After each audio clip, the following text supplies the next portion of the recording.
Bhagavad Gita, თავი მეათე, აბსოლუტის სიდიადე, ლექსი მეათე. მათ, ვინც მუდამ სიყვარულით მემსახურებიან, შეცნობის უნარს ვაძლევ, რომლითაც ჩემამდე მოაღწევენ. განმარტება. ამ ლექსში მეტად მნიშვნელოვანია სიტყვა ბუდჰი იოგამ. როგორც მეორე თავიდან გვახსოვს, არჯუნას სწავლებისას უფალმა თქვა, რომ უკვე მრავალი რამ მოუთხრო მას და ბუდჰი იოგას გზის ახსნას დაჰპირდა. აქ კი განმარტებულია, რას წარმოადგენს ბუდჰი იოგა. თავად ბუდჰი იოგა არის ქმედება კრიშნას ცნობიერებაში. ეს უმაღლესი გონიერებაა. ბუდჰი ნიშნავს გონებას, იოგა კი მისტიურ მოქმედებებს, ანუ მისტიურ ამაღლებას.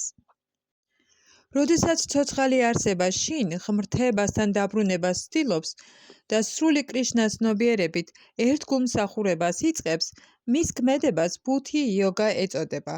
სხვაგვარად რომ ვთქვათ, ბუდჰი იოგა ის გზაა, რომლითაც მატერიალური სამყაროს ტყვეობიდან თავის დაღწევა შეიძლება. პროგრესის საბოლოო მიზანი კრიშნაა. ხალხმა არ იცის არაფერი ამის შესახებ, ამიტომ ერთგულებთან და ჭეშმარიტ სულიერ მოძღვართან ურთიერთობა ძალიან მნიშვნელოვანია. უნდა ვიცოდეთ, რომ მიზანი კრიშნაა და როდესაც მიზანი დასახულია, მაშინ ეს გზა ნელ-ნელა, მაგრამ თანდათანობით გადაილახება და საბოლოო მიზანიც მიღწეული იქნება. როდესაც ადამიანს სიცოცხლის მიზანი ესმის, მაგრამ საქმიანობათა ნაყოფებით არის დაინტერესებული, მისი მოქმედება კარმა იოგას განეკუთვნება. ხოლო როცა იცის, რომ მიზანი კრიშნაა, მაგრამ კრიშნას შეცნობა სპეკულაციური მსჯელობებით სიამოვნებს, მისი მოქმედება ჯნანა იოგას მიეკუთვნება და როდესაც მიზანი ესმის და კრიშნას მხოლოდ კრიშნას ცნობიერებითა და ერთგული სამსახურით ეძებს, მოქმედებს ბჰაქტი იოგაში, ანუ ბუდჰი იოგაში, რომელიც დასრულებულ იოგას წარმოადგენს. ეს დასრულებული იოგა სიცოცხლის სრულქმნის უმაღლესი საფეხურია. ადამიანს შეიძლება ჭეშმარიტი სულიერი მოძღვარი ჰყავდეს და სულიერ ერთობასთანაც დაკავშირებული იყოს, მაგრამ თუ იმდენად გონიერი არ არის, რომ წინსვლას მიაღწიოს, კრიშნა მაინც ასწავლის, რათა საბოლოო ჯამში დაუბრკოლებლად მივიდეს მასთან. ამისთვის აუცილებელ პირობას წარმოადგენს ის, რომ ადამიანი ყოველთვის კრიშნას ცნობიერებით იყოს მოცული და სხვადასხვა სახის სამსახურს სიყვარულითა და ერთგულებით ასრულებდეს. მან კრიშნასთვის რაღაც სამუშაო უნდა შეასრულოს და ეს შრომა სიყვარულით უნდა შესრულდეს. თუ კი ერთგული იმდენად გონიერი არ არის, რომ თვითრეალიზაციის გზაზე წინსვლას მიაღწიოს, მაგრამ გულწრფელია და ერთგული სამსახურისადმი თავდადებული, უფალი მას წინსვლის და საბოლოო ჯამში მასთან მიღწევის შესაძლებლობას აძლევს. ლექსი მე-11.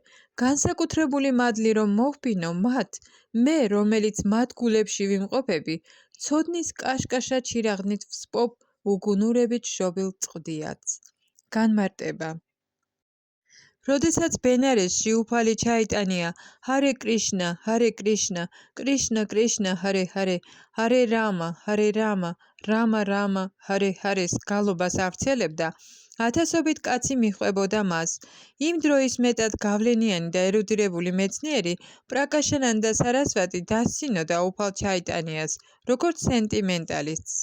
ზოგჯერ ფილოსოფოსები აკრიტიკებენ ერთგულებს, ვინაიდან მიაჩნიათ, რომ ერთგულთა უმრავლესობა უგუნურების წყდიადით არის მოცული და ფილოსოფიური თვალსაზრისით გულუბრყვილო სენტიმენტალისტები არიან.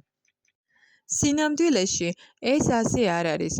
ერთგულები უაღრესად ერუდირებული მეცნიერები არიან, რომელთაც ერთგულების თავიანთი ფილოსოფია აქვთ, მაგრამ მაშინაც კი, თუ კი ერთგული არ სარგებლობს ამ ნაწარმოებებით ან თავისი სულიერი მოძღვრით, მაგრამ თუ კი ერთგულ მსახურებაში გულწრფელია, კრიშნა გულიდან ეხმარება. ამრიგად, შეუძლებელია კრიშნას ცნობიერებით მოცული გულწრფელი ერთგული ცოდნას იყოს მოკლებული. ერთადერთი მოთხოვნა ის არის, რომ იგი სრული კრიშნას ცნობიერებით ერთგულად ემსახუროს კრიშნას. თანამედროვე ფილოსოფოსები თვლიან, რომ ანალიზის გარეშე წმინდა ცოდნის შეძენა შეუძლებელია. უზენაესი უფალი ასე პასუხობს მათ, ვინც წმინდა ერთგულ სამსახურს ეწევა, საკმარისი განათლება ან ვედური პრინციპების საკმარისი ცოდნაც რომ არ ჰქონდეს, უზენაესი ღმერთი მაინც ეხმარება, როგორც ამ ლექსშია ნათქვამი. უფალი ეუბნება არჯუნას, რომ მხოლოდ მსჯელობით წარმოუდგენელია უმაღლესი აბსოლუტური ჭეშმარიტების ღმრთების უზენაესი პიროვნების შეცნობა, ვინაიდან უზენაესი ჭეშმარიტება იმდენად დიადია, რომ უბრალოდ გონების ძალისხმევით მისი შეცნობა ან მიღწევა შეუძლებელია.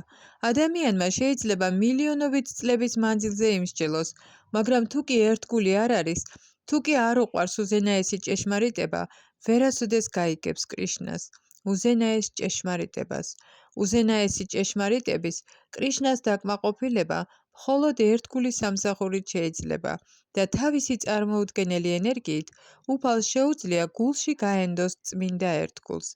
წმინდა ერთგული ყოველთვის გულით ატარებს კრიშნას და მზის სადარი კრიშნას გულში არსებობა უმალ ფანტავს უგუნურების წყდიაც. ასეთი განსაკუთრებული მადლით წყალობს კრიშნა თავის წმინდა ერთგულს.